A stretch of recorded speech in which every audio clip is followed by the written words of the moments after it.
Back in YouTube, it's Ryan, also known as Mr. iPod Touch. Florida Gator News here. Sorry, that was my old YouTube account, so I kind of got confused between names there. Sorry about that. So it's Friday, and tomorrow is game day for Florida in Knoxville, Tennessee. Um, this is one of the two away games I was considered going to, but due to how many days of school I would have to miss, um, that's took a huge chance of me going, a huge, chunk of slim to none for me going there. I had to miss 2 days of school because my grandparents like to take 2 days to travel to Tennessee. Anyway, let's go ahead and start with the game. 3:30 CBS, Florida at Knoxville. 3:30 Eastern Time. Florida coming off a pretty solid victory against USF. Obviously, just pounding it up in the second half. Anyway, let's go ahead and get to what I think is going to happen. First quarter is going to be slow for Florida. I'm pretty sure Tennessee is probably going to come right out of the gate and have a huge momentum-changing, play somehow on their first drive. I don't know. It's probably going to be I don't know if it's going to be a huge running game, deep pass, good kickoff return. I just have a feeling that we'll get off to a slow start. We'll be down again 7-0. But then after that, we'll keep with them. I think we'll score maybe one or two touchdowns in the first half. I think it's probably going to be tied at the first half. What I think is going to happen is it's going to be a pretty slow third quarter, and then Florida's just going to put it on in the fourth. I think, Florida is just one of those teams that starts off in the game really slow. Not really slow, but, not as good as they can play up to their abilities. I think they're one of those teams that gets better throughout as the game goes on. Stats get better, the drives get better, the points get better, everything gets better as the game goes on, and I think that's what's going to happen in Florida. I see them winning a good 30 to 10 something. And, that's what the past two games has been. I see it as the same again, either that or a 24-14, just somewhere around there.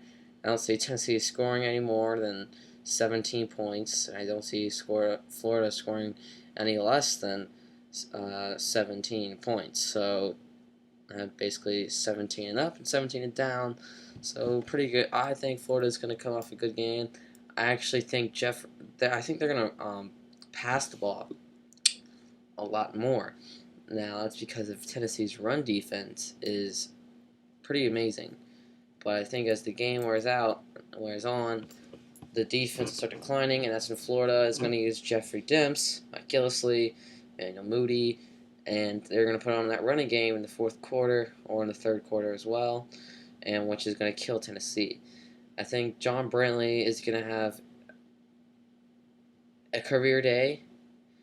I think he might throw a pick, but besides that, I'm thinking 3 touchdowns, over 200 yards, and maybe a good 20 for 30 or 20 for 40. Something pretty solid.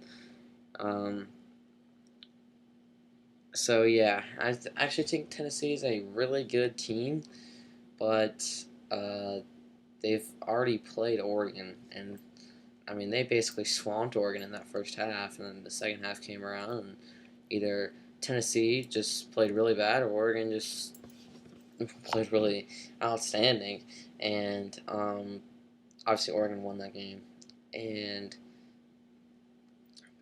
so I think it's going to be the same way with the Florida game.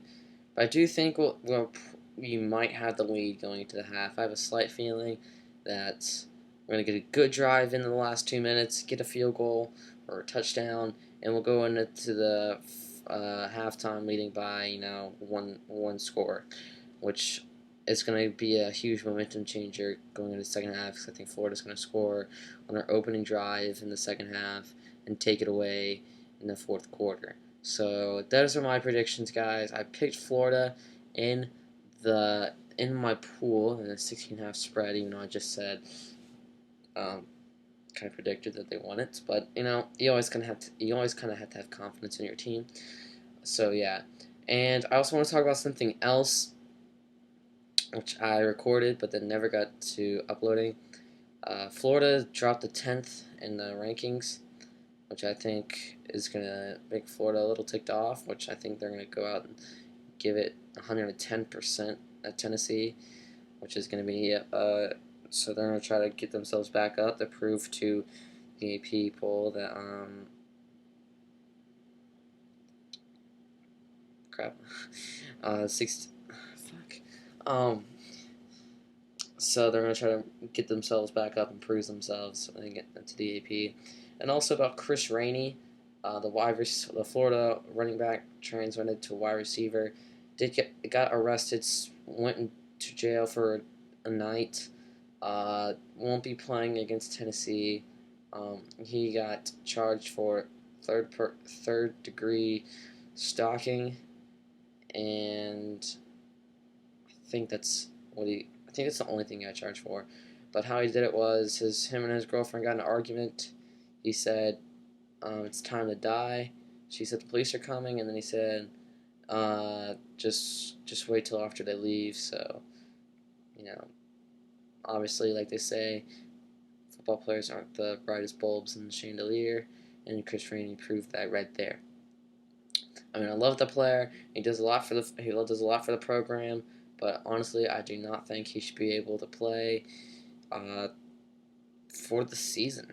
I mean, yeah, he's a good player and it'd be great for the fans and the program, but you can't let a criminal in Florida get a bad rep, and it's just not right to, if that was just a regular person, he'd be in jail and go to court. If a football player only gets suspended a game, nothing else happens to you, I think it's a little ridiculous. It's definitely biased. So I think he should be suspended for the season. And yeah. Alright, guys. This is Ryan, Florida Gator News, and I'm out. Peace.